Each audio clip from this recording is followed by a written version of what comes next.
and welcome to the Doris Hale orientation for our full day classrooms. My name is Amy Ayers and I'm the center manager here at Doris Hale. My name is Amber RappleJ and I'm the family service advocate for D&G. Hello, my name is Eve Garcia and I'm the family advocate for Doris Hale, B and C. Hi, I'm Trisha LeClaire and I'm the family advocate for A, E, and F. All right, so let's get started. So you will have an orientation packet that you will need to come pick up to sign all the paperwork needed. What I'd like to go over now is what we're doing for COVID. Some of the things that the agency has come up with that will be important for you guys to know. All of the adults in the building will be wearing face masks when they are in session with children and outside. We do have masks available for your children. They will not be permitted to bring their own masks from home. They will have masks that will be provided for them. We do have masks available for you also if you need some. Dropping off and picking up your children. As right now, we will not be having anybody other than employees coming into our building. Drop off and pick up will be at the front of the building. You will have a designated time to drop off and pick up your child. Your classroom teacher will get that time for you. When you are dropping off and picking up your child, it will be required that you wear a face mask. Staff and children go through a COVID testing. So when your child is being dropped off, we will take their temperature. If it is a 100.4 or higher, they will not be permitted to stay. If you cannot answer any of the questions that we ask, are they have a runny nose? Do they have diarrhea? Are they coughing? Any of those COVID things, they will not be permitted to stay. If these things happen, say they develop something and some green snot starts coming down their face during the school day, you will be called to pick your child up. If they develop a fever during school, you will be called to pick your child up. All right, so all the clothing and stuff will be kept in your child's own personal cubby. We will be separating every other child, so your child's stuff will not be touching another child's things. We ask that the children don't bring any personal items to school. They can have their backpack, it'll be kept in their cubby, but no blankets or stuffed animals or drinks or toys or anything like that. All that stuff needs to stay home with you. At this time, we will not have volunteers in our classrooms. If your child begins to start struggling in the classroom, maybe they're having some challenging behavior, your lead teacher will call you, and there may be a time when we could have you come into the building, we sit down and chat with you. If that happens, you would need to wear your face mask in the building. If a child tests positive for COVID-19, the classroom will be shut down for the 14 days. If a staff member or a visitor becomes ill with COVID-19 symptoms, we will report it to you within 24 hours. We don't have busing right now, so I'm going to skip over all of the busing information. All right, that's it for COVID-19. If you have questions, feel free to call the center. All right, parking lot expectations.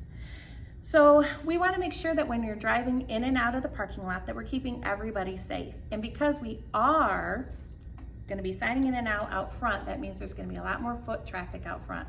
So we need you to be very cautious of that. Park only in the designated areas. Please enter from Bennett Street and exit off Green Street. So we have a one-way traffic coming through. Do not speed in the parking lot and have your music up so loud that we can't hear when parents are trying to talk to us outside. Please follow all traffic rules. Remember that cussing and such is just not allowed on school property.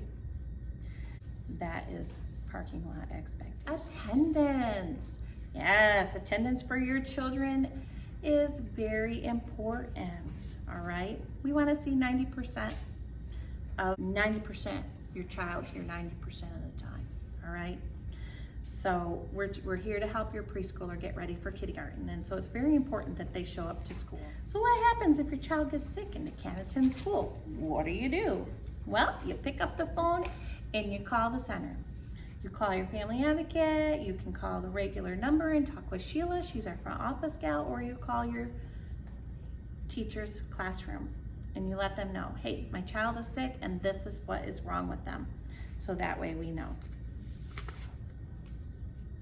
All right, so we have staggered all of our class times this year. So if your classroom teacher is gonna let you know what times your child will be in session, okay? We will be sending home a school calendar and things like that, so you know when the holidays and stuff are, when your child may not have school.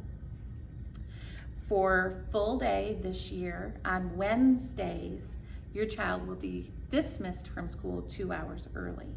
So for example, if your child were to go to 3:30, they're gonna be dismissed at 1:30. Every Wednesday, they will be dismissed 2 hours early, and that is so that we can deep clean and sanitize the classrooms to keep everybody healthy and safe. All right, so if you have issues, you know, go to your classroom teacher.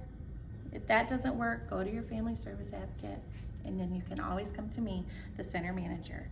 The phone number here is 965-7769. Hi, I'm Amber. We're gonna go over adult behavior policy.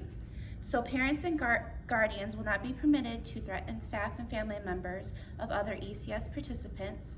Threatening behaviors includes, but is not limited to, the following: physical harm, verbal threats with intent to do bodily harm, excessive swearing, or other hostile behaviors that arise.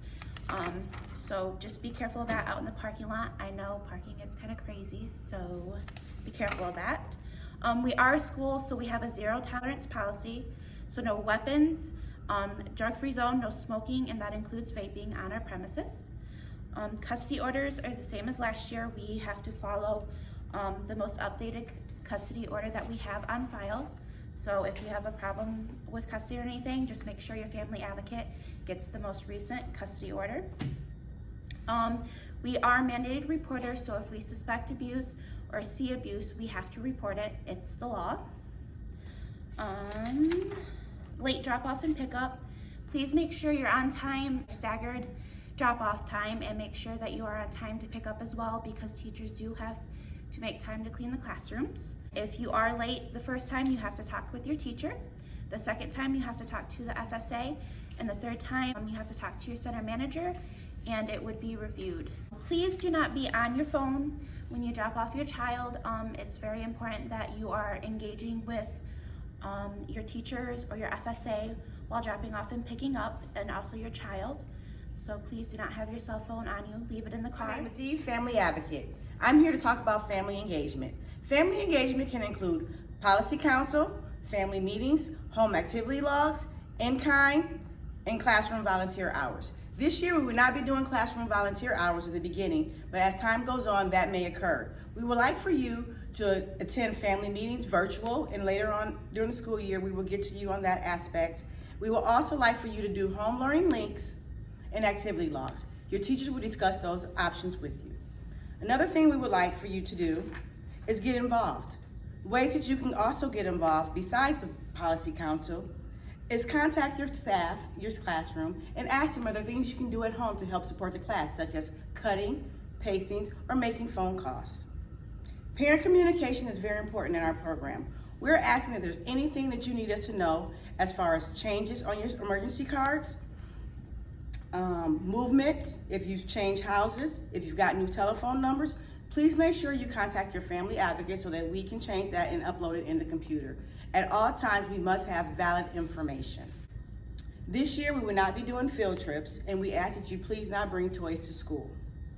Ways that we celebrate at Head Start. If a child brings up a conversation about their birthday, we will talk about their birthday, but only briefly. We'll not focus on the holiday. Outside food is not available for classroom time. So if you want to bring in cupcakes or anything like that, we do not encourage that. We will not allow that in the building. But if you would like to bring in pencils, erasers, or stickers, we would highly encourage you to send that in with your child. If you have any questions about anything that I have gone over, please feel free to call the building at 269-965-7769. Thank you and have a great day. Hi, I'm Shrislin. I'm your family service advocate for your classrooms this year. And I'm just gonna go over a couple policies in our rooms. For the most part, things have stayed the same. We're still following the same curriculum, which is creative curriculum. All of our children in the full day rooms, we wear name tags like they were before. They are still planning on going outside every day, so plan to send extra clothes for your kids to keep in their cubbies, and don't send anything that you're gonna get upset if it gets anything on it, paint on or anything, because they will still be playing every day, inside and out, painting, all that fun stuff. We still follow all the conscious discipline in the classrooms, so everything is the same that they would have used last year in the classrooms to help calm the kids down, recenter themselves. And if you want any more information on that, you can get it from your teachers. For health requirements, we do know you all already have a physical turned in, but if you go back to the doctor for a new physical, or if you go for a dental, we do need a copy of that. So when you go, ask them for a copy and bring it in to me, please. This year it's a little bit different, like Amy talked in the beginning, as far as if the kids are sick at all. In the past, they've been able to come with runny noses, colds, or whatever, but this year with the COVID going on, they cannot come with absolutely anything sickness-wise. So runny nose, a cough, anything at all, they'll be sent home with. So be patient with us, because we really will have to stick to it, and we will understand that will affect attendance, and that's okay. Nutrition, same as last year, we'll be serving all the kids. They won't be eating family style this year though. We will be serving the food for them and handing it to them. That way they're not cross-contaminating with germs. But you can't bring any food from outside sources, just like before, nothing for birthdays or any type of celebrations like that. For emergency situations and severe weather, we will still be closing if Battle Creek closes on snow days. So if Battle Creek Public closes, no, we'll be following shortly after. We're on channel 3 and channel 8. And if there is a tornado warning, then we will be closed that day. If it's a watch, then we would still be going on unless it starts before school starts. And we do still do the fire drills and the tornado drills every monthly. Well, tornado drills are seasonally, so we won't do them in the middle of the winter. But if you hear your kids talking about, we went outside today and it was freezing cold, that was our fire drill, and we still have to do them. And then in case of anything happening in the community, safety-wise, as far as if something hazardous were to come from a train that derailed, we still will be going to the fire department over on Michigan. That's our spot to go to. There'll be a note on the door if you need to know where we are. And then if the neighborhood goes into a lockdown, same thing as last year, our classrooms will all go into lockdown. Nobody can leave or enter the building during that time, and there'll be a note on the door. And for tornadoes, if there is a tornado warning, same as last year, no kids can leave during that time. You cannot come and get them, so just hold it out. They're safer here until it gets done. Our virtual open house will be on September 18th, so we are going to send you guys a link, and you can go in there and link on. It's going to be through YouTube. We're just going to be doing a video throughout the building, introducing your teachers in the video, and pick up and drop off will be taking place outside, so we'll be talking about that a little bit more in your video. But you can log into that after September 18th and watch it. And if you have any questions, you can ask us after that. And your teachers will also be calling you all, because they have your emergency cards, so we need to update them all. So they'll be calling you, seeing if there's anybody you need to add or take off for pick up and drop off. And then I need you to call me by Wednesday after watching this video, and my number is 269-441-1322, because I need to set a time up to sign paperwork with all of you. So normally during orientation, like last year, we signed the child placement contracts and we took them from you then. But since we can't meet face-to-face like that, we'll be setting up a time to meet you out in the parking lot, and I'll just have you quickly sign all your paperwork and give that back to me. And your teachers will be going over, they will have like a nutrition and girls setting up home visits, any other paperwork they'll be going over with you. But if you have any other questions, when you call me, you can ask me or you can ask your teachers. But we're looking forward to a great school year. We're anxious to see your babies, and we will be seeing you the week of September 22nd.